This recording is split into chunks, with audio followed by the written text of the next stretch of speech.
there is absolutely no way that this can continue into the week of the Trump's visit. The minute Trump gets a question about Epstein, anything could happen. The mood around Keir Starmer at the moment is just very, very negative. This question of the leadership now is, of course, really, really interesting. When your back is against the wall, sometimes that can produce something that is unexpected. And has he ever done that? It's actually weakening of Keir for somebody like you who follows this closely and talks to people, even to think in these terms. I mean, this is my point. The idea that he can, how can he turn it around? He's incapable of doing this.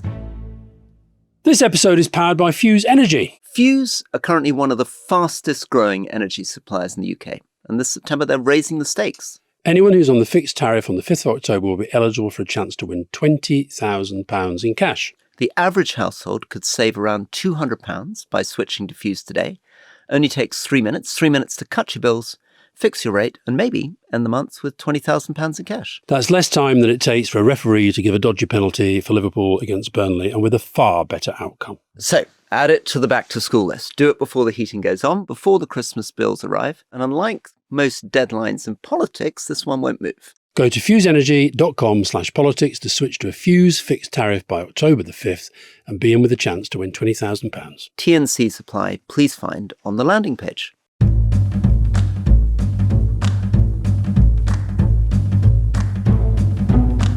Welcome to The Rest is Politics with me, Rory Stewart. And me, Alastair Campbell. So, Donald Trump is about to arrive in our country for a state visit at a time when Keir Starmer is not really having a very good time of it. Yeah. Let's just, for a second on this, just to frame it. Ideally, I guess, Starmer would have been hoping that Trump arrives, he gets to make some announcements on tech and investment. Which is happening. He has done a reshuffle where he's got the team in place. Whether he intended to do this reshuffle before the Trump visit, I'm not sure at all, because it may well simply be that it was triggered by trying to cover up for Angela Rayner's resignation, and that would then tee him up for future relations. But the background story is that the whole visit, presumably, is something that in an ideal world Starmer wouldn't have been doing. It was really part of this funny, let's cozy up to him, let's get a good trade deal for Britain, let's get his support on Ukraine early in the day, where Starmer produced the letter from his pocket. But presumably if you sat him with a light in his eyes, he would say it's not ideal to have Trump visiting the United Kingdom. So, I think the problem with the current situation is the context. So if you go back to the Oval Office when he pulled the letter from the King, and Trump was clearly sort of, ooh, that's nice, I like that. The context then, I think there was a general understanding that even if people can't stand Trump, which a lot of British people can't, they kind of get why he had to do that. And the visit, it was described as couldn't have gone better. And of course, there in the background helping to plan it was Peter Mandelson, appointed as ambassador. The context now is very, very different. The context is of, as you've been saying, poll ratings and ratings for Starmer that are very, very low. We're going to be talking later in the podcast about this Tommy Robinson rally at the weekend, which was, again, part of the context now for this visit. State visits are when you tend to see lots of flags around the place. Well, we had a lot of flags at the weekend, and Keir Starmer had to come out and say, they do not own the flag, we all own the flag. Just sorry for international listeners, the flags over the weekend were a lot of UK flags and St George's crosses in a far-right demonstration organised by Tommy Robinson, former football hooligan, leader of this far-right group. And the flags you're referring to now, presumably, is the question around US flags for the president's visit. Yeah. And UK-US flags will be around. It's a big state event. So you've got the Mandelson context, you've got the general political context, you've got then this other story that emerged overnight that in a normal times would have just sort of not been, I don't know how seriously it would have been taken, about this official this advisor who works for Keir Starmer, who sent some ridiculous WhatsApp messages about Diane Abbott, Labour left-wing MP, a decade or so ago. But in this atmosphere, he's had to go as well. And so you've got a sense of Keir Starmer being there as the Prime Minister, doing part of the job, which is getting on with the American president, but at a time when the mood around Keir Starmer at the moment is just very, very negative, and the mood around the Downing Street operation is very, very negative. Can I be a bit provocative and do a bit of disagreeable agreement, or whatever it is, agreeing disagreeably? You're going to say that the atmosphere around Keir Starmer is Wonderful. And the Downing Street operation is the best it's ever been. No, you're right. You're completely right. I'm not going to say that. So maybe it isn't really a full disagreement. But when we discussed this last week, we kind of came round to the view that Starmer had to defend him in Prime Minister's questions because you're in a difficult position. But it now looks as though that was very, very strange. It seems clear now that Bloomberg had, on Tuesday, the 9th of September, so the day before PMQs, which is on a Wednesday, had already sent the FCDO the details of what was in those emails. And on the Tuesday, Ollie Robbins, who was the Brexit negotiator, who's now the top civil servant in the Foreign Office, had asked whether they were authentic from Peter Mandelson. And on Wednesday the 10th, quite a long way into this, we have Starmer standing up saying, I knew there had been media inquiries. I didn't know the content. I knew questions had been put. Now, that seems to me to be bizarre. If on the Tuesday night you've already been told, and Ollie Robbins is all over it and he's contacting the ambassador, there's a trove of emails, and already Mandelson has given an interview to The Sun online basically saying there's more to come out. You, I think, in that job would have been saying, calling Peter yourself and saying, do we know everything? What more is coming? Because you would have been aware that there is absolutely no way that this can continue into the week of the Trump's visit. If you just play it through, you defend him on Wednesday. The questions come Thursday, Friday, Sunday, newspapers. Trump arrives. What are all the press conferences? It's the BBC political correspondent saying to Trump, who's already embarrassed about the Epstein stuff, what's all this about Mandelson and the Epstein letters? So what on earth convinced Starmer to defend him on Wednesday if basically the details are coming on Tuesday? Well, the question is whether they had the details or whether he just had a general sense that this was going on, which we knew anyway. But I do find it unfathomable that given how high profile this story had become, given the extent to which there is this baggage around Peter that is part of that particular context, I find it unfathomable that anyone can be sent into the House of Commons without at least having all relevant information and having asked all relevant questions. And so just to dig into this, the way in which you would imagine it is somebody, Morgan McSweeney or the Director of Communications, somebody should have been on the phone to Mandelson, who's of course on an earlier time zone, right the way through Tuesday, saying what can come out, what's in his emails, so the Prime Minister can't go in undefended. I always say about Prime Minister's questions is, and this was Tony's absolute obsession, we can work out how we handle it and what we say, but only based on having absolutely every relevant piece of information. And we used to drive departments mad on a Wednesday morning when we'd say, we need the stats on this and we need the stats on that. And they'd send over a kind of, some cut and paste thing from a previous briefing document. And Tony would say, no, I want more than that. I want to know this.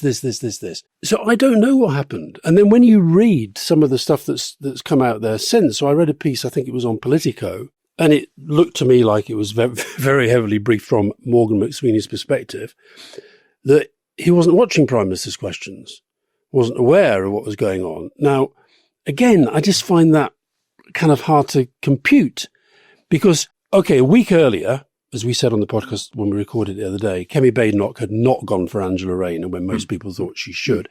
That made it even more obvious to me that she's going to go on this Peter Mandelson thing. And if she doesn't, somebody else is. But she's got 6 questions. So if you send the Prime Minister into that situation, and when I watched it, remember I said what I said to Fiona? When I watched it, I thought, well, he must feel really, really confident.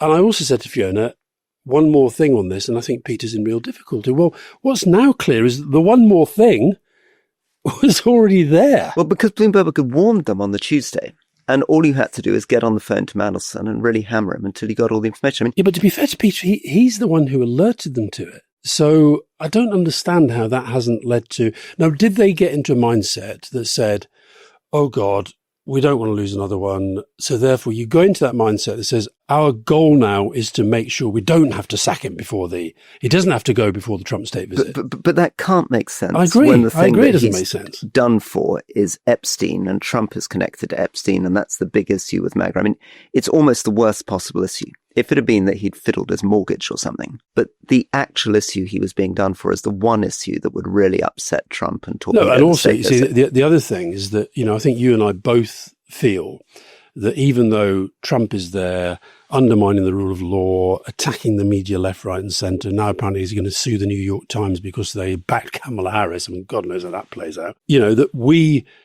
the UK, should not remotely play that game.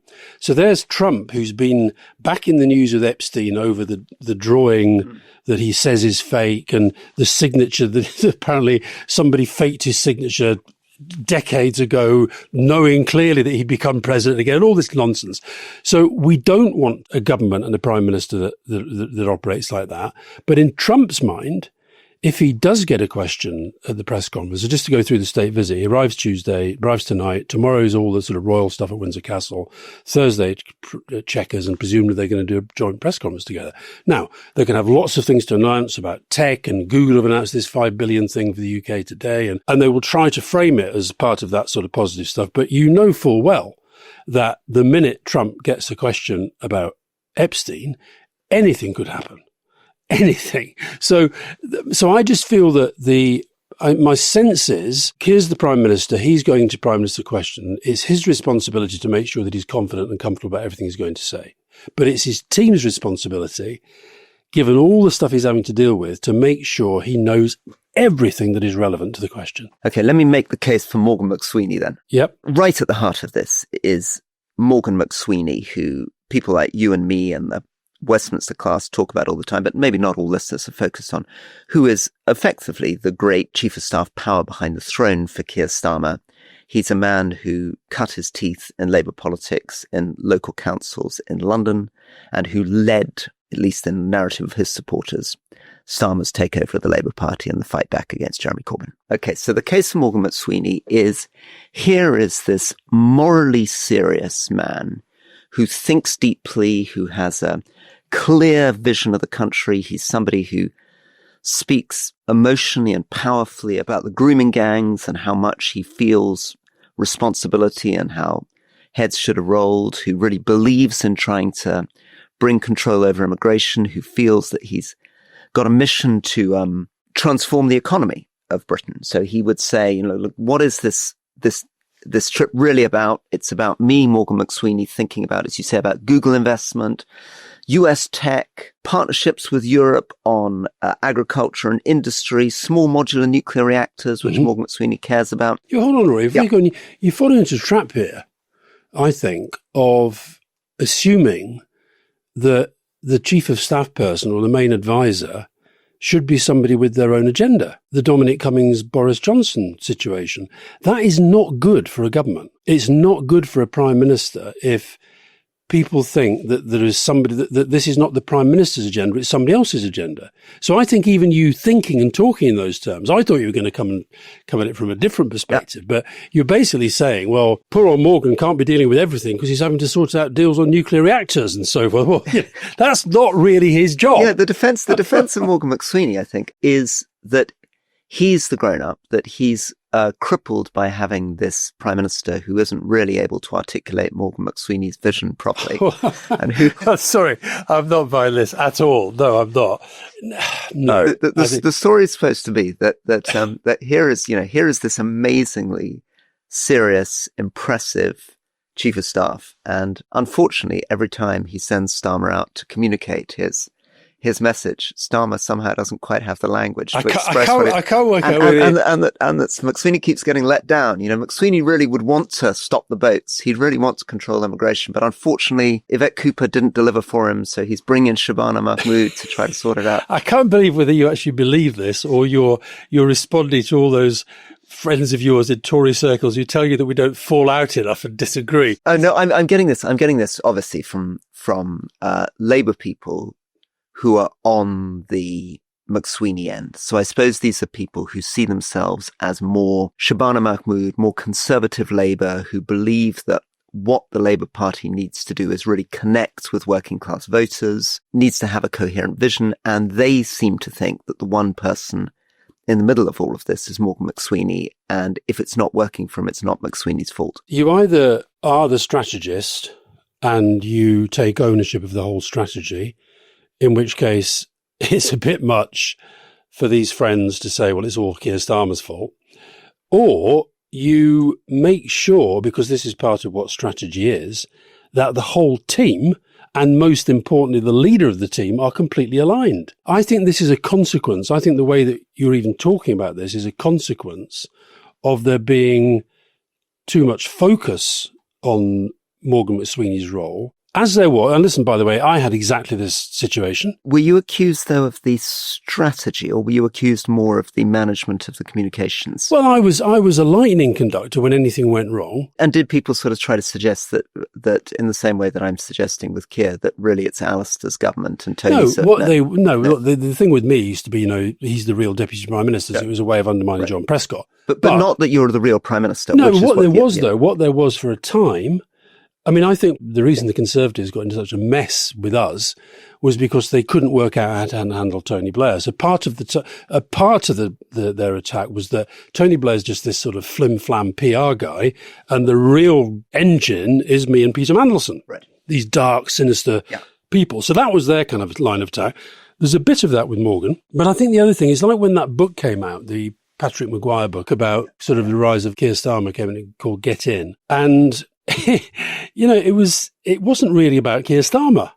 Now, I think that's bad for him and it's bad for the government. So that is something which has developed. I think that's the wrong way to read this. And I think there's far too much focus on more. I'm not, by the way, saying that Morgan didn't put together a very effective election strategy. What I do think is that government is very, very different to campaigning.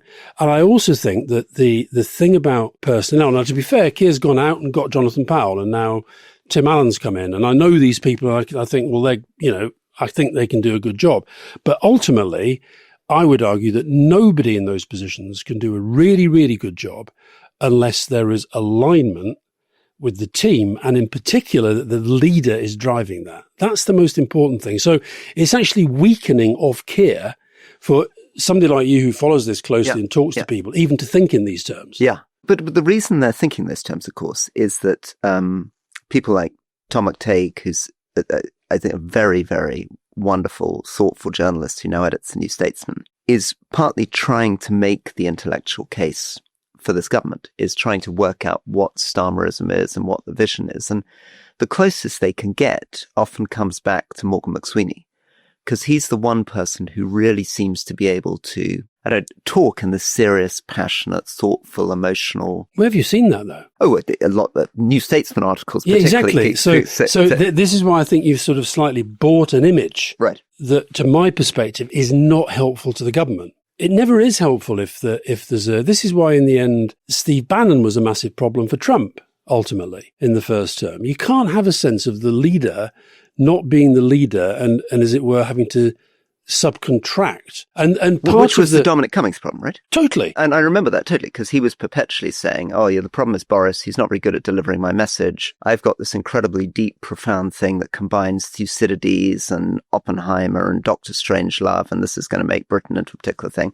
And unfortunately, Boris is useless. Yeah. Yeah. You can't operate like that. And see, what's happened now is that, so somebody said at the was doing an interview. I think it was Richard Bergen. Now, Richard Bergen, left-wing Labour MP, Corbynista, doesn't like Keir, and it's no surprise that he's saying he's not up to the job. But he did make an observation which is worth listening to. He said that we're now being talked about as a government that's kind of been there forever. It doesn't feel like we've been there for a year with a huge majority, and I think that, and so I was getting calls over the weekend including from people that I really wasn't expecting. I got one call. It was a guy who just said, if there was a leadership election, if say he was streeting against Burnham, who'd you reckon you'd back? And this was somebody who I would reckon a year ago was absolutely nailed on Keir Starmer supporters. So those conversations are happening. You can't ignore that. Before we get into the general question of discipline in the Labour Party, this question of the leadership now is, of course, really, really interesting. Andy Burnham, and a big plug for Leading. People who aren't subscribing to our separate channel, Leading, should do so, because we got a great interview on that with Andy Burnham. And I think it's one of the things that you and I probably most proud of these interviews. This is, I believe, episode 36. Andy Burnham. Alongside Andy Street. Alongside Andy Street, the former mayor of the West Midlands. We liked him, didn't we? And it was quite interesting. He was very much talking about how he'd refound himself as mayor of Manchester, how pleased he was to get out of Westminster. But now the story is that he's looking to pick up a seat, that maybe Andrew Gwynn is going to step down. That's going to be interesting, although Gwynn's got a 13,000 majority. Reform is number 2 there, so different by-election. And he's going to try to run. And then you've got Peter Kyle, again, great leading interview, politely saying Burnham should stay in Manchester. He's doing a good job in Manchester, not come home to cause trouble. How seriously should number 10 be taking this talk? I mean, imagine you were Morgan McSweeney or your friend from Portland. Are you now beginning to think about Andy Burnham? Is it worth thinking about Andy Burnham if you're thinking defensively in number 10? Well, I mean, as you say, these conversations are happening. You can't ignore them. There's something that, I mean, Andy Burnham's an interesting guy. I like Andy. I've known him for a long, long time. He started out, I think I first knew him when he was working in Tessa Jowell's team way, way, way, way back. You know, good minister. At the time, I think I said this when we interviewed him, at the time he wouldn't have said was going to be seen in the sort of top level, but I think he has grown. There's no doubt about that. He's grown in that job. He's got a real, you know, of all the mayors, obviously Sadiq Khan's a very, very well-known figure nationally, but I think Andy Burnham is, you know, he's a national figure, even though he's now best known for being mayor of Manchester. I think you've always got to be wary of the old, you know, he who, what's the thing? He who wields the sword doesn't always get the crown. Yeah, which was the Heseltine problem. Which Michael Heseltine, yeah. But because Boris is the big exception who was perpetually wielding the sword. He was wielding and eventually swords got the crown. all over the place, eventually got the crown. Yeah, but then it became so tarnished and he's now sort of, you know, he's now history. But I think that Andy, you see, if you look through, I mean, it's crazy in a way that we're even talking in these terms, but they are going to be doing this at the party conference. Keir is absolutely going to have to produce a speech and a week that really connects with the party and the public and makes people think, yeah, well, he's had a rough ride, but you know what? He's still got it. It's so difficult. I know it's difficult. I don't want to be boring, but your friend Tom Baldwin keeps saying, you know, he's always been underestimated. I can completely understand why he's always been underestimated. I mean, when I hear that, I'm afraid he just doesn't have a voice. He doesn't know how to publicly speak. It's so dreary and kind of banal. I mean, I can almost hear in my head what this conference speech is going to be like. Go on, tell me what it's no. I don't want to do a horrible imitation of Keir Starmer, but there is absolutely no way that I can imagine some kind of Churchillian speech which is going to restore it. He's going to drone on about, you know, seriousness and his values and all this sort of thing, and it's going to sound like some sort of... I thought you weren't going to do an impersonation of Keir Starmer. No, I mean, the idea that he could... How can he turn it around? He's incapable of doing this. This is what I completely can't understand about Tom Baldwin. He's always been underestimated. I mean, for good reason, right? When I said his conference speech and the week as a whole is really going to have to be good. Okay. Yeah. If sometimes when your back is against the wall and you know you're in a fight, sometimes that can produce something that is unexpected. And has he ever done that? I can't really think of him ever making a great speech. He's done speeches that you've liked more than others. I mean, he's never going to be Barack Obama on a conference floor. But if he goes out, look, if I were him, I would be sitting down, and he won't have much time at the moment, because this is the other thing about this sort of pace at which things move, and the sense of, you say that he doesn't have a voice. He's not in the conversation in our politics in the way, say, Trump is in his, or Macron is in his. Now, Macron's also struggling, and that's not his style. But I think this conference and the budget that follows, they have got to go beyond well. Otherwise, these conversations are going to take on a life of their own. And once they take on a life of their own, then, you know, you're on the back foot all the time. A lot of this now is resting, I think, on Shabana Mahmood. They're putting a lot of emphasis on this. I mean, this is the person that they're now hoping is going to be right at the heart of things as Home Secretary. They've essentially using the Foreign Secretary role, I'm afraid, as a kind of demotion for Yvette Cooper, which implies that I guess they think Starmer can do the foreign policy stuff. So the question is she going to step up? And we should get her on leading as soon as possible. Is she going to be the big, charming, intelligent, informed, provocative, get things done voice? Is she going to fulfill the roles that your best secretaries of state fulfill, whether it was different tones, whether it was the kind of thing John Prescott did or the kind of thing David Blunkett did for you, or in a different way, Jack Straw? I mean, but a lot is resting on her because, boy, oh boy, they're not going to get the communication out of Starmer. They're not getting the communication out of Rachel Reeves. They're not getting the communication out of Bridget Phillipson. It's basically Wes Streeting, maybe Peter Kyle, and a lot of it is going to be Shabana Mahmood, isn't it? Well, she's certainly taken, because of the nature of the reshuffle, the way it came about, she's into a big role and they've got to make it work. I mean, the boats issue, rightly or wrongly, has been elevated to a point at which it has to be sorted. It has to be cracked. Now, I worry that the kind of the populist agenda is, as you know, I've always disagreed with the sense of thinking that you fight reform by sort of making people think you're a bit like reform. I just don't think that is the right strategy.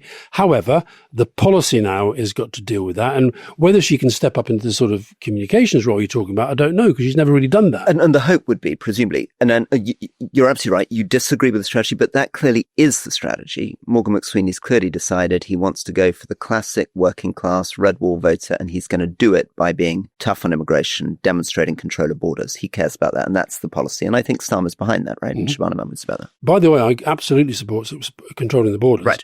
I just think that the political strategy around this, to my mind, has not been effective. Because it sounds too much like reform. And also the other thing we sometimes hear is that you guys would have done it by sounding tough on asylum and immigration, but balancing it with progressive language to make sure that you reassured Labour MPs who care about equality and diversity that you're on their side and you're making progress for them. Yeah. So one story is that what's missing in the chemistry is that Starmer is hitting the kind of right-wing talking points, but he's not good enough about articulating the progressive message. And that goes back to the point I made the whole time, which is about, having this bigger narrative for the country and the type of country we're trying to create. Okay, so let's now get back into this question of party discipline and the number of people now producing off-the-record briefing, the developing view that if things go badly in the May elections with Wales, Scotland, local councils, Starmer will go, then the increasing conventional wisdom that he can't lead the party into the next election. This is very, very weird. I mean, if I think back to my time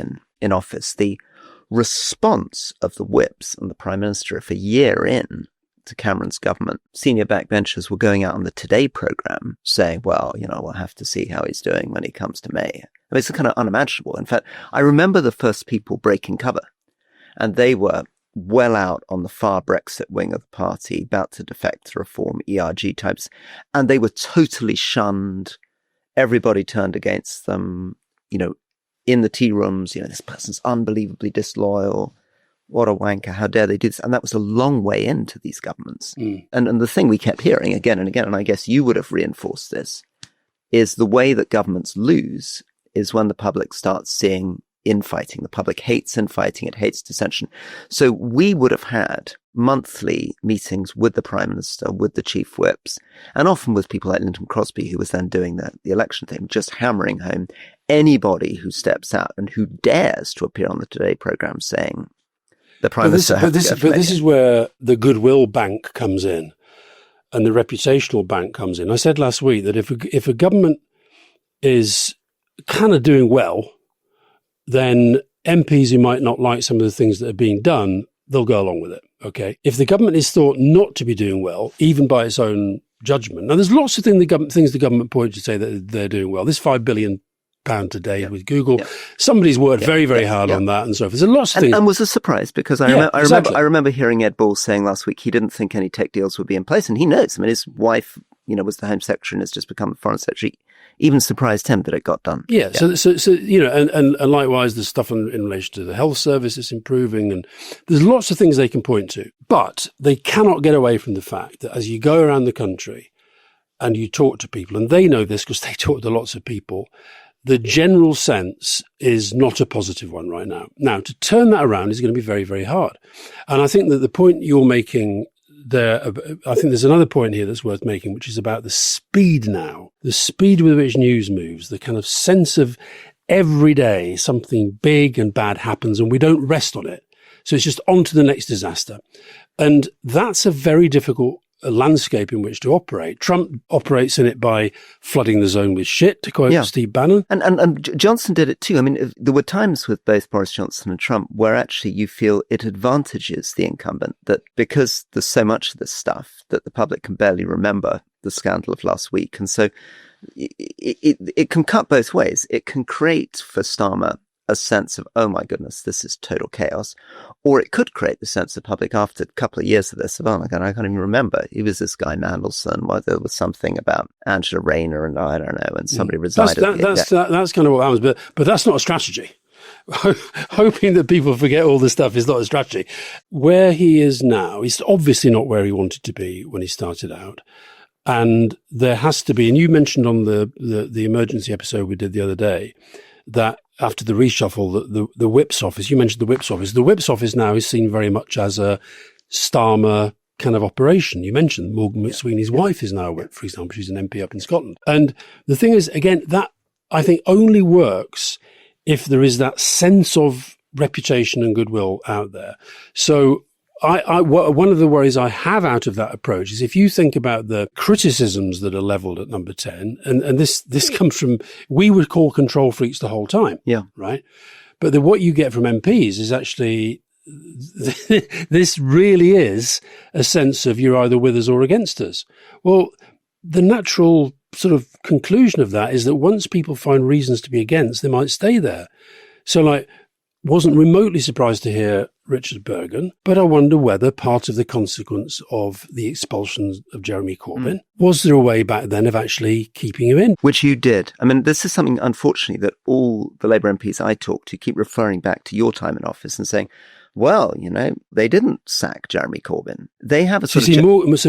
Morgan's approach was very much, for reasons I completely understand because of what the damage the hard left has done to the Labour Party through history, was basically the Labour Party almost came an existential cropper with Jeremy Corbyn, even though he had strengths and he brought young people into the party and so forth.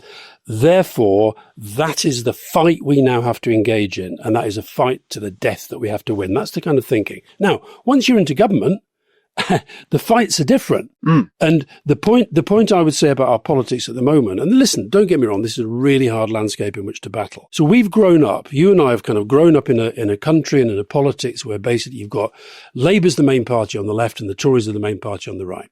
You've now got on the left, the Labour Party fighting for the same support with the Greens, now with Corbyn, in Wales with Plaid, in Scotland with the SNP, and on the right, Lib Dems also, and the Liberal Democrats. Sorry, yes, you're absolutely right. Rory, please, Ed Davey, note it was Rory who got the Lib Dems in this time, and then on the right, this battle between Reform and the Tories, which right now the momentum seems to be with Reform against the Tories, not least with this Danny Kruger defection. Now, Alastair, the other thing that's been very central in the news in Britain over the last week has been this big demonstration in Trafalgar Square, where Tommy Robinson managed to get 130,000 people. And there's some very dramatic images of people all over Nelson's Column and the Lions and crowds up and down Whitehall.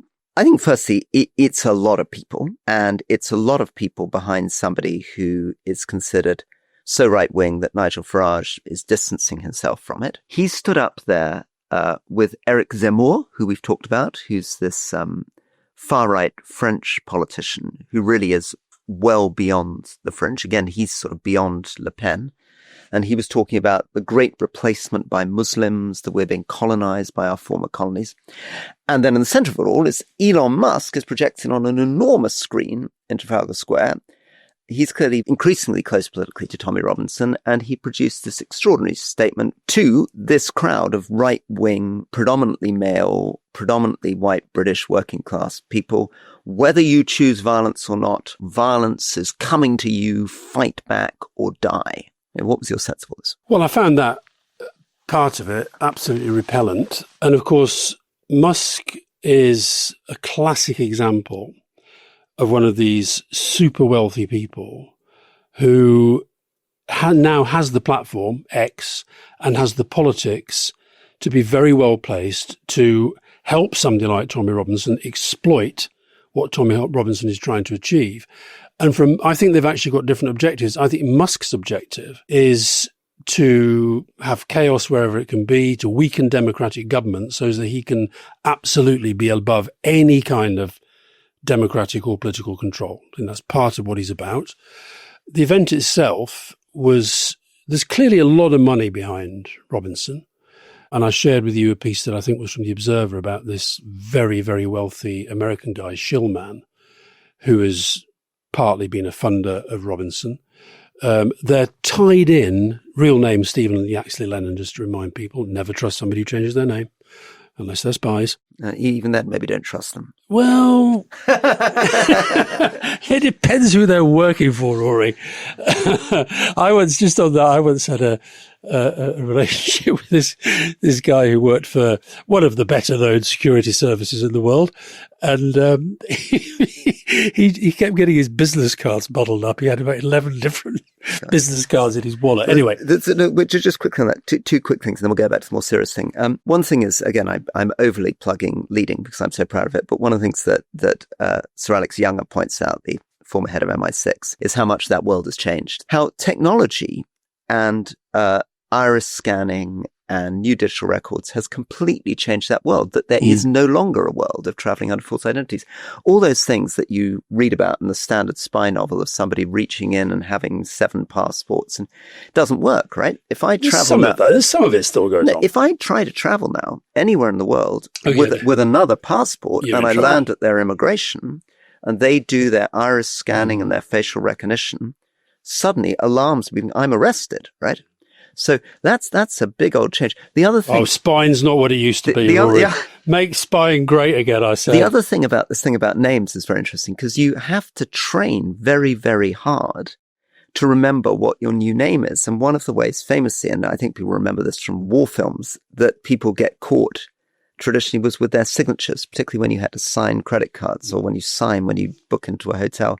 Because it's very difficult if you've signed your name 7,000 times, remembering that today, you're called Bob Wentworth instead of Alastair Campbell. Right. Well, back to Stephen Yaxley Lennon, who now signs his name as Tommy Robinson. Or does he? And well, who knows? And you mentioned Zamor, there was a very far right Dutch guy there who was up there and said, we're all Tommy Robinson now. There was a New Zealand guy there, far right guy, who basically said that burqas should be banned in the UK, mosques should all be shut down. So this was really heavily extreme stuff. Just on the sense of it, because I think the other thing that's going on, look, when we did the People's Vote marches, we had about 1 million. So that's a perspective. The biggest march against us when Tony Blair was Prime Minister, there were 2 that spring to mind. One was the Iraq War and the other was the Countryside Alliance. If you're well organised, particularly in the modern age with social media and so forth, it's not that hard to get big crowds together. However, I think people were genuinely taken aback that on a Saturday afternoon when there are 5 huge football derbies going on in London and that over 100,000 people turned out for that. Now, what we've seen since is a lot of commentary on the crowd. Inevitably, a lot of media focus on the violence, which was pretty horrible. There was a lot of policemen being attacked, police officers being attacked, quite a few ending up in hospital, not that many arrests. I imagine that was a police strategy. Let's just get through the day. And then lots of journalists sort of going around saying, oh, well, they all had this to say and that to say. They weren't all Tommy Robinson fans. They weren't all Nigel Farage fans. They just sort of feel that the country's being lost. I think to turn out to a march, a rally that is being headed by a many times convicted far-right thug, you're making a statement, I think, just by being there. So I don't think we should we should forget that. However, that there are issues that are driving people to feel exasperated about the state of the country, that is also true. In terms of journalists and how we understand these issues, so Peter Carl had this phrase, this is a klaxon call to wake up and focus on what that crowd was saying. Trevor Phillips in the Times said this was a crowd, and he walked around interviewing them, which was about 3 things: stopping immigration, defending free speech, and reviving Christianity. And I just felt reading this, come on, Trevor, let's go a level deeper and ask, what do you mean? What do you mean by reviving Christianity? Yeah. It's not 100,000 theologians on the street, is it? I'd love to know how many of them went to church on the Sunday. Yeah, exactly. I don't think with that many. So what is happening when journalists are doing this? Is Trevor prepared to go the next line and say, okay, you've said this is a crowd that's demonstrating to revive Christianity. What do we really mean here? And I guess what we mean is we don't like Muslims. It's not that these are religious believers. Correct. And I think going back to this guy, this billionaire American Robert Shillman, who funds a lot of this stuff and funds it around the world. He funded Charlie Kirk. He funded at one point Katie Hopkins, who also spoke. He funds Laura Loomer. Candace Owens. Until she came out and said Israel was committing a genocide. Correct. Because there's a very, very strong connection. And this is a great article, actually, I thought, from The Observer by John Simpson. Great piece of reporting. But what he points out is that there is this connection between Robert Shillman, something called the David Horowitz Freedom Center. Pro-Israel think tank type thing. Exactly. And Horowitz is now dead, I think. And their story is that what they're fighting against, and this becomes more and more relevant when we talk about Charlie Kirk and the fight back around Charlie Kirk, they are fighting radical left and Islamists. And of course, that has a big application, Israel-Gaza, where the radical left and the Islamists are considered to be the people who are making anti-Semitic criticisms of Israel. But it also really spills into this story about the UK, spelt Y-O-O-K-Y, which is now a big meme, which is in the vision of people on the West Coast, taken over by Islamists, where you're sent to jail if you criticize Sharia law. You know, I had a friend over from Singapore yesterday who was saying to me, well, my friend said, do be careful when you're in London because all the social media stuff is giving this impression. It's kind of literally you can't step out of your door without being rugged on my head. So all of this stuff is driven, a lot of it, as you say, by international funding. Yeah. If you look at some of the people in the Trump circle, so this guy Shillman, according to John Simpson's piece, this is not John Simpson of the BBC, by the way, this is John Simpson of the Observer. Laura Loomer is another one. Well, she's now this kind of, Trump whisperer inside the MAGA crowd. Geert Wilders in the Netherlands was another one. Paid his legal fees. Yep. Middle East Forum, again, largely focused on Israel, paid for Tommy Robinson's stage outside the Old Bailey. So what is it that's making a fundamentally pro-Israel movement fund Tommy Robinson's stage outside the Old Bailey? Yeah, and then you can also, there was a lot of sort of football-style chanting going on the march, a lot of it about Keir Starmer, but also quite a lot of it about Israel-Palestine.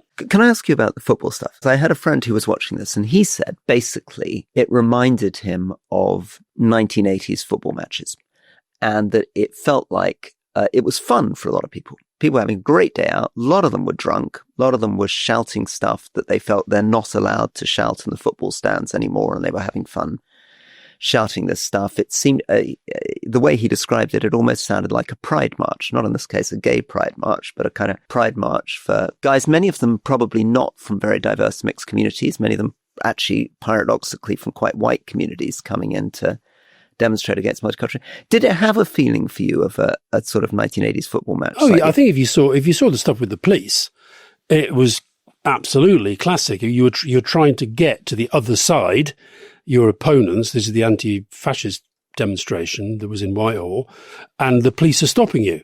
And therefore, the police become your enemy, and you have a fight with the police. And the other side traditionally was the other football team supporters. Correct, yeah. And the police's job is to try and keep you apart, and that still goes on. I also think the other thing, a lot of the old style football hooligans say that football has become much more sanitized. You can't get into a ruck as easy as you used to be able to. And the other thing, which feeds into this sense of inequality in the world. We mentioned Clive Lewis last week, the Labour MP who wrote a very thoughtful piece about Angela Rayner's resignation. He had another one. I don't know if you saw, he wrote a piece on the social media this week where he said that a friend of his that he went to school with, who'd been on the march, was telling him why. And I think he mentioned football, that football is now a game for billionaires played by millionaires. And so there's that sense of, we've lost football. Now, I think is nonsense and is overstated. You can still enjoy football, although not when Liverpool get a penalty against you in the 94th minute, Rory. That was pretty hard. Not enjoyable. Although I've got to say, by the way, that I went to Burnley on Sunday, and going through those, I got picked up at Preston with a friend and was driving through, flags everywhere. And driving into Burnley, there was a Union flag on half-mast on every single lamppost going down. And apparently half-mast because they can't climb to the top of the mast. It's not designed as a half-mast thing. Oh, I thought it was half-mast as in we've lost our country. There's this amazing conversations going on about, I mean, as you say, it's a very interesting combination of spontaneous and non-spontaneous. Article by Will Davis, and I actually spoke to him at some length yesterday, is an amazing analyst of TikTok in particular. He now teaches at Goldsmith and wrote a great article in the LRB. But he made a particular project of focusing on pro-Farage, right-wing TikTok media in Britain. And what he found is, firstly, TikTok, as you know, is quite unlike other media because people who don't use it, it's much more about video content creation. Something like 80% of people who like TikTok posts have created 5 or more videos themselves compared to 20% on other media. So it's very easy to create video and people like it. So what you see if you end up getting yourself into these algorithms, it's very easy to get into these algorithms, is a sense of somebody sitting in their car, looking at their phone, saying, why is this country such an effing joke? And then somebody else walking through a wood, have you had enough? And someone else standing with their Greg's coffee saying, guess how much I paid for this coffee? And someone else saying, why are we not in civil war? And it's a sense of despair, a sense that everything's too late, that Britain's gone to totally ruined, there's nothing to be done, cost of living's out of control, everything's a scam. And how come the government keeps saying there's no money when they're wasting all this money on asylum hotels and they're spending all this money on Ukraine? And this matters, and this is quite a long way round, but this feeds the Tommy Robinson thing because it feeds this sense that you then get Tommy Robinson saying a civil war is coming, or Robert Jenrick saying Britain is like a tinderbox, or Nigel Farage saying, if you want to know how bad Britain is, have a look at your phone. And I'm intrigued by how social media is generating this image, both for the visitor from Singapore, for the person going on the demonstration, for it's all wrapped up, isn't it? Because the same people, and even though Trump is very nice to and about Keir Starmer, I mean, this is a guy who, ever since he became president first time round, has spread messages about crime in London and Sadiq Khan that is all feeds into the same thing. And I think what you've got to be very careful here is understanding that your phone is not the real world.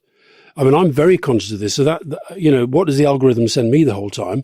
Lots of politics, lots of right-wing stuff, lots of left-wing stuff, and lots of football. Yeah. So we're all being fed this stuff. Musk knows that. Musk controls that. The thing that really leapt out at me from that article in The Observer was the Israel stuff. And by the way, we should say to listeners, we'll talk about what's happening today, Tuesday, in Gaza. We'll talk about that in Question Time because it's pretty horrific.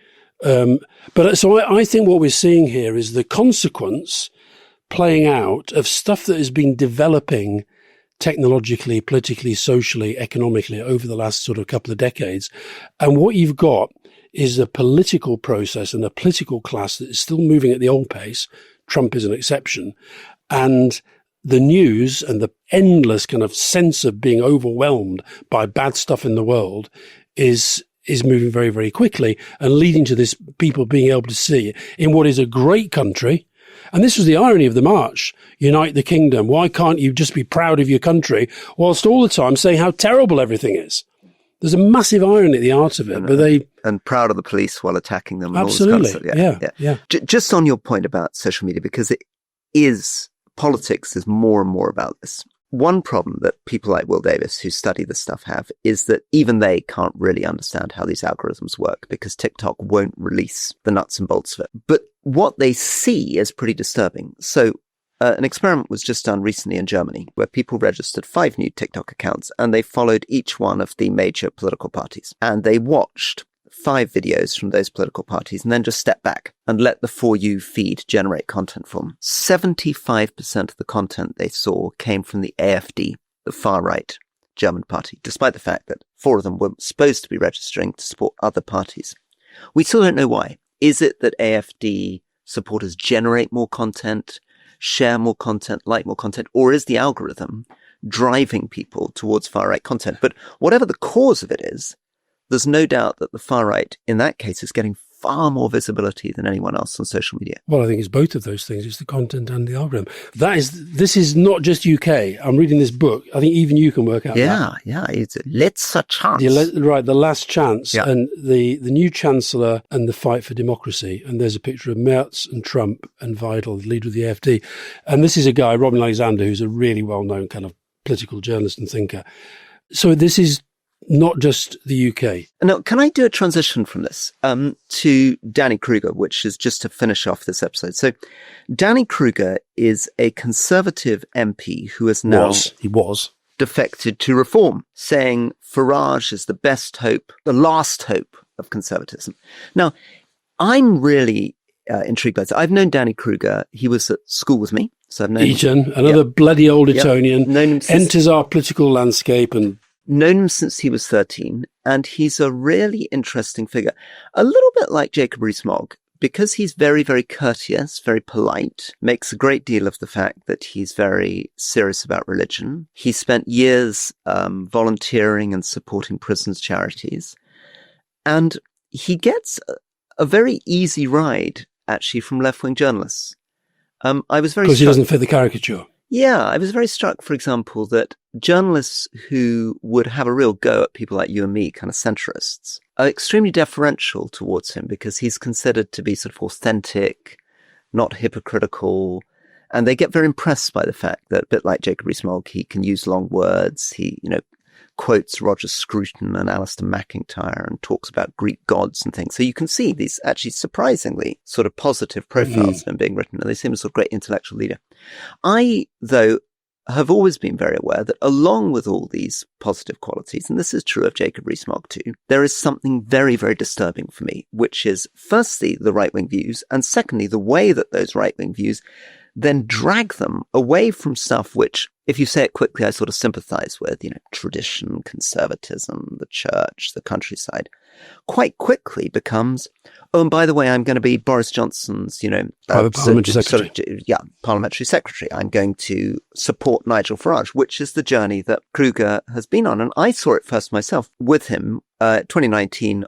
When I was running for the leadership, we were having these conversations about community, society, communitarianism. And next thing I know, he's picking up the phone to me saying, I'm very sorry, Rory, but because you have voted against Boris Johnson's hard Brexit deal, we are expelling you from the party, stripping away. And we're very sorry about it because we thought you would be a great, intellectual leader of communitarianism. So hold on a minute, you were fired by Danny Kruger? Pretty much, yeah. Boris Johnson did not call me. It was Danny Kruger. Danny Kruger fired you. I mean, it's a pretty humiliating. I think we need to get a new podcast part here. This is so low rent. It's so low rent. And when I tried to talk to him, I mean, maybe I'm making too much of this, but when I tried to talk to him about what he was saying, what he was essentially saying was that he was going to work to turn the local party against me. He'd been calling my party chairman in Penrith and the Border to tell him. And my party chairman, to be fair, very bravely stood up for me and said, bog off. We like Rory Stewart, we're sticking with him. At which point, some very complicated shenanigans went on to try to find other people in my local committee to deselect me. And that was run by Danny Kruger. So my sense was, Danny, what happened to all this sort of noble, high-minded friendship, loyalty, belief? Now you are conspiring with Boris Johnson in a pretty peculiar way. Yeah, to do all this. And that was already a journey, wasn't it? Because he started out as a sort of Cameroon, didn't he? Started out as Cameron's speechwriter, yep. Then he goes to, what was he under Theresa May? Well, he wasn't really going anywhere. And then Johnson is the BPS, and then they becomes very close to Johnson. And again, I couldn't understand it because how do you, it's again the question with the Christian right and Trump, how on earth do you make this whole deal out of honor, rectitude, social morality and all this stuff and get behind Boris Johnson and say he's the guy that's going to lead the country and change anything around? And now behind Farage. So I'll finish this just by saying this is the thing that is so disturbing and troubling about the right. And I'm afraid it's true of political commentators too. Douglas Murray would be a big example. Sometimes I worry about this with David Goodhart, that they get on a journey where they begin by saying perfectly reasonable things which are wrong with Britain and modern society and end up being pulled into a whole universe of stuff which is anti-democratic.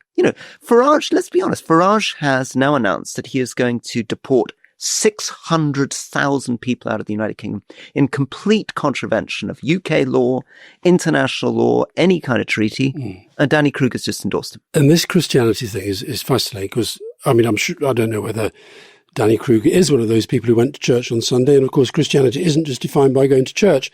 Somebody's saying with this, I don't know who this guy is. He's called Rainn Wilson. I think he's American. And he did a very interesting post.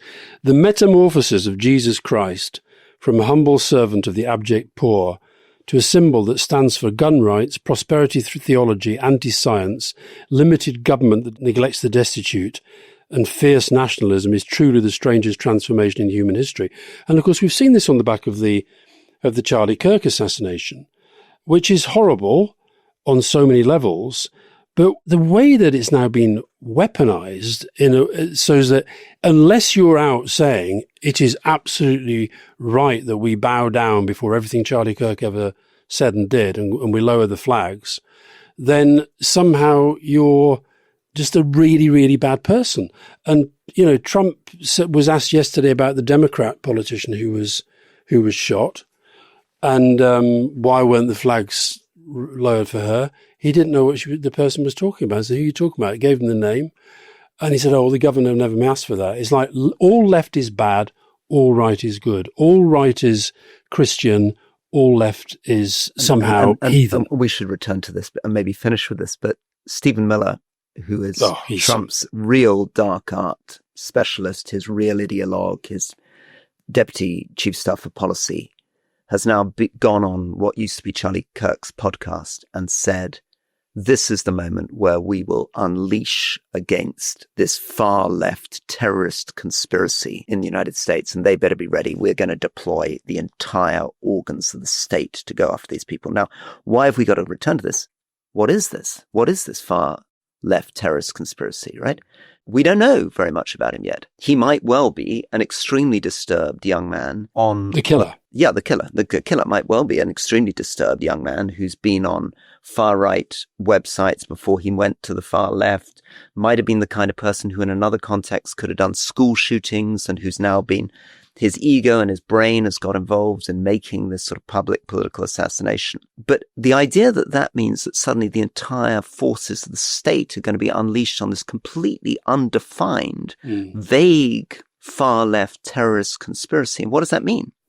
When someone goes to the United States and gets arrested at the airport, is that part of going after the terrorist conspiracy? When you shut down demonstrations at university, is that also about protecting the Charlie Kirks of the future? When you go after Democratic Party politicians, is that when you shut down newspapers? Because once you have a completely ill-defined conspiracy and a moment like that, that is often where the fascists take all their strength. That's what the 1930s was all about.